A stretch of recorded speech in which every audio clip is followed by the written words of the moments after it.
Hello friends, welcome to SSC coaching centre. दोस्तों, आज का जो वीडियो है बहुत ही स्पेशल होने वाला है क्योंकि इसी तरीके के प्रश्न बार बार परीक्षा में रिपीट होते हैं, तो पूरा वीडियो देखिएगा। चलिए स्टार्ट करते हैं। पहला प्रश्न है, एक दुकानदार 12% की छूट देकर भी 33% का लाभ कमाता है। देखिए, कोई भी वस्तु है हमारी, वो 100 रुपए की होगी और उस पर दे दी हमने 12% की छूट। ठीक है, तो 100 की चीज को 12 की छूट पर बेचेंगे, इसका मतलब 88 में बेचेंगे।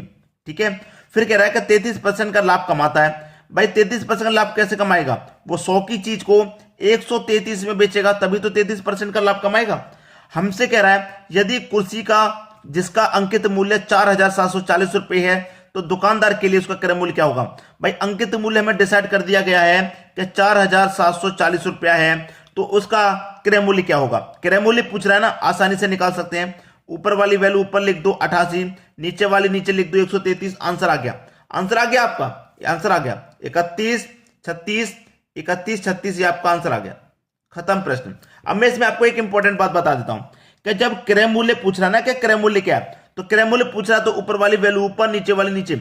अगर विक्रय मूल्य पूछ लेगा, विक्रय मूल्य, तो पलट जाएगी। ऊपर वाली को ऊपर नहीं, फिर ऊपर वाली को नीचे लिखेंगे और नीचे वाली को ऊपर लिखेंगे जब विक्रय मूल्य पूछा जाएगा तब। अगर क्रय मूल्य पूछा तो ऊपर वाली ऊपर लिखो, नीचे वाली नीचे। विक्रय मूल्य पूछा जाएगा तो ऊपर वाली नीचे लिखो, नीचे वाली ऊपर। बस याद रखना, प्रश्न का आंसर आपका आ गया। क्लियर है सभी को? अब देखेंगे अगला प्रश्न। अगला प्रश्न है, एक दुकानदार ने नई वस्तु की कीमत 1280 रुपए अंकित की। यदि 10% छूट देने के बाद भी उसे क्रय मूल्य पर 20% का लाभ होता है। कोई वस्तु 100 रुपए की है, क्या कर रहा है? 10% की छूट दी, इसका मतलब वो 90 में बेचेगा। ठीक है, 100 रुपए की चीज पर क्या कर रहा है? वो 20% का लाभ कमा रहा है, तो 100 की चीज को 120 में बेचेगा, तभी तो 20 का लाभ कमाएगा। तो वस्तु का क्रय मूल्य क्या है? अंकित मूल्य दे रखा है हमें 1280। पूछा क्या है? क्रय मूल्य। भाई क्रय मूल्य पूछा तो मैंने क्या बताया? ऊपर वाली संख्या ऊपर लिखनी है, नीचे वाली नीचे लिखनी है, बस गुना कर दीजिए, आंसर आ गया। 0 से 0 कटा। ठीक है, 0 से 0 कटेगा, मैं कटा दूंगा 3 त्रिक का 9, 3 चौके 12, 4 से कटा दूंगा 4 त्रिक का 12, 4 दूने का 8 और 1 0, 320 मान में। 320 का गुना 3 से कर दो, ये हो जाएगा 960 रुपया। 960 आपका सही जवाब, बी ऑप्शन बिल्कुल सही। प्रश्न खत्म। बताइए कितनी ताकत है प्रश्न में, कितना आपको अटका के रखेगा, कितना लॉन्ग टाइम खींचेगा प्रश्न को करने में? बिल्कुल नहीं, 1 मिनट से कम समय में सभी प्रश्न सॉल्व हो जाएंगे, इतने आसानी से मैं आपको बताऊंगा। ठीक है दोस्तों, अब देखेंगे अगला प्रश्न। अगला प्रश्न है, जब बल्लू जूतों के विक्रय मूल्य में कमी करके उसे 360 रुपए से 345 कर देता है, तो उसे 4% ज्यादा हानि होती है। जूतों का क्रय मूल्य क्या है? भाई देखिए, जूतों का क्रय मूल्य वो क्या कर देता है? 360 रुपए से लेकर के उसने कर दिया 345। क्लियर? 360 से 345 कर दिया। रुपए में कितने की हानि है? सबसे पहले तो ये देख लो, 15 की। और प्रतिशत में कितने की हानि हो रही है? 4 की। तो 4% बराबर 15 की हो जाएगा। हो जाएगा कि नहीं? क्रय मूल्य क्या है? क्रय मूल्य मतलब 100% का मान निकालना, क्योंकि क्रय मूल्य अपने आप में 100% होता है। कैसे निकालेंगे? इस 15 में डिवाइड कर देंगे 4 से, 100% का मान निकालने के लिए 100 से गुना कर देंगे, आंसर आ जाएगा। 4 से कटा दूंगा मैं 100 को, ये 25 बार में कटेगा और 15 25 का गुना होता है 375। ठीक है, 375 ये आपका सही जवाब। 375 आपके बी ऑप्शन में दिया गया है, ये आपके प्रश्न का बिल्कुल सही जवाब हो जाएगा। क्लियर हुआ सभी को? अब देख लेंगे अगला प्रश्न। अगला प्रश्न है, एक वस्तु को 15% के लाभ पर 920 रुपए में बेचा गया। 20% के लाभ पर वस्तु को विक्रय मूल्य ज्ञात कीजिए। अब क्या पूछा है? विक्रय मूल्य। मैंने पहले ही बता दिया, कोई वस्तु 100 की है, 15% के लाभ पर बेच रहा है, इसका मतलब वो 115 में बेचेगा। ठीक है, 115 में बेचेगा।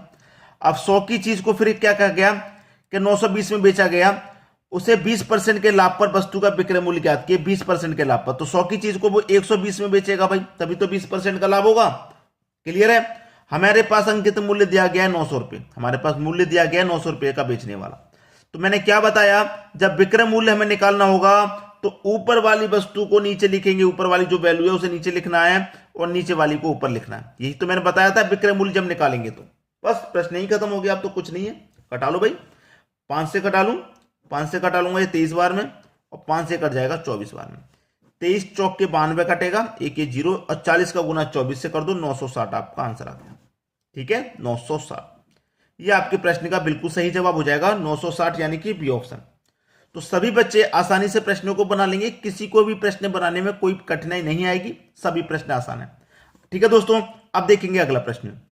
अगला प्रश्न है, विकास 4 रुपए के 5 केले खरीदता है और 5 रुपए में 4 केले बेच देता है, उसका लाभ प्रतिशत क्या है। देखिए ऐसा प्रश्न कभी भी मिलेगा तो करने का सबसे बेस्ट तरीका बता रहा हूं। एक तरफ रुपए वस्तु लिख लेना है। रुपए के नीचे रुपए लिखो, 4 रुपए हैं तो 4 लिख लो, वस्तु है 5 तो 5 लिख लो, फिर रुपए हैं 5 तो 5 लिख लो, फिर वस्तु है 4 तो 4 लिख लो। ठीक है, क्लियर हुआ। फिर क्या करना है, अंदर वाली संख्याओं गुना होता है और बाहर का बाहर वाली संख्या से गुना होता है, इस बात को याद रखें। पहले करना होता है अंदर वाली संख्या को गुना, तो 5 5 25, माइनस कर देंगे बाहर वाली संख्या को गुना, तो 4 चौके 16, बटे में आएगी बाहर वाली संख्या गुना, गुने 100 कर दो। बस समझ में आया। बीच वाली संख्याओं को गुना करके लिखना है, बाहर वाली संख्याओं का गुना करके माइनस कर दो, बटे में बाहर वाली संख्याओं को गुना, बस प्रश्न ही खत्म। 25 में से 16 घटाएंगे, कितना आ जाएगा भैया 9, बटे में 16 गुने 100। ठीक है, अब यहां पर इसे कटा लेंगे, 4 चौके 16 और 4 से कट जाएगा ये 25 बार में। ठीक है, कट गया। 9 का 25 का गुना होता है भैया 225, बटे में कितना 4 है, 4 से मैं से कटा दूं, ये कट जाएगा 56.25% बार में। कटा के देख लो भाई, कटा के देख लो, इतनी बार में कटेगा। तो आपका डी ऑप्शन क्या हुआ, प्रश्न का बिल्कुल सही जवाब। आसानी से समझ में आ रहा है, कोई दिक्कत नहीं होनी चाहिए।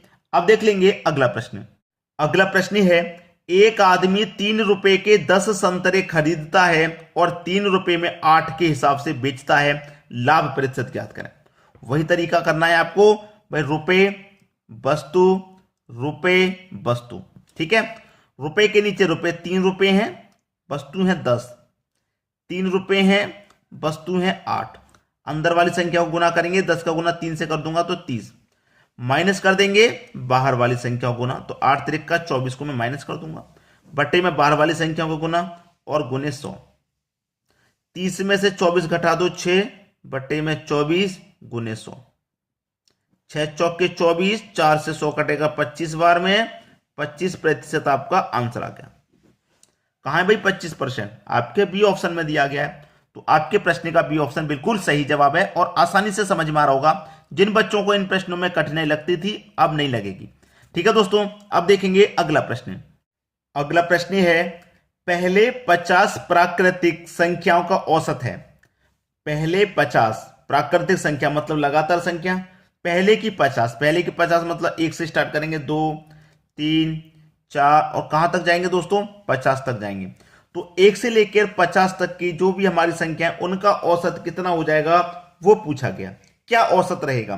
ठीक है, अब देखिए यहां पे मैं आपको बता दूं सबसे अच्छा तरीका क्या रहता है कि सबसे पहले इनके बीच का अंतर देखिए, 1 और 2 का अंतर 1, 2 और 3 का अंतर 1, 3 और 4 का अंतर 1। अंतर क्या चल रहा है आपका, समान चल रहा है।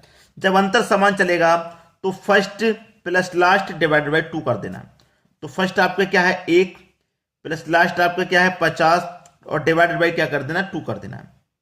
तो 50 में 1 जोड़ूंगा भैया 51, 51 में डिवाइड करूंगा 2 से, ये आ जाएगा 25.5। ये आपका सही जवाब आ जाएगा 25.5। ठीक है, अब देखिए बहुत सारे बच्चों ने क्या किया होगा कि यहां पे क्या करे होंगे, जितनी संख्या उतने से गुना।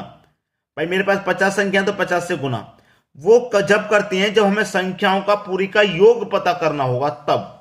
ऐसा नहीं है अभी कर देना है, अभी नहीं, हमें औसत पूछ रहा है ना, एवरेज पूछा है, तो एवरेज हमारा निकल के आ जाएगा 25.5। ये आपका बिल्कुल सही जवाब। क्लियर हुआ सभी को। अब देख लेंगे हम अगला प्रश्न। अगला प्रश्न है, 7 संख्याओं का योगफल 1050 है, पहली 3 संख्याओं का औसत 120 है, चौथी संख्या 126 है, तो अंतिम 3 संख्याओं का औसत क्या होगा। भाई ये प्रश्न मैं आपके लिए होमवर्क के लिए दूंगा, आप मुझे इस प्रश्न का आंसर करके बताएंगे। ठीक है, क्या आएगा, 4 ऑप्शन है, 4 ऑप्शन में से सही जवाब बताइए क्या है। ठीक है दोस्तों, वीडियो देखने के लिए आपका बहुत बहुत धन्यवाद।